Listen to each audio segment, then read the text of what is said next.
Hello and welcome to my channel. Today I'm going to show you how you can get a free trial of PlayStation Plus. To do that, first go to your Google. Here, search for PlayStation. Click on this first link and log into your account. After logging in into your account, click on this store section and click on subscribe to PlayStation Plus. Here, click on see all membership plans. Here you can see these are all membership plans.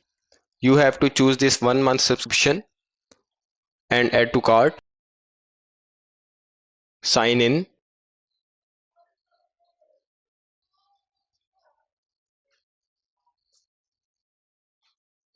Then click on accept. And here you have to add your payment method and confirm purchase.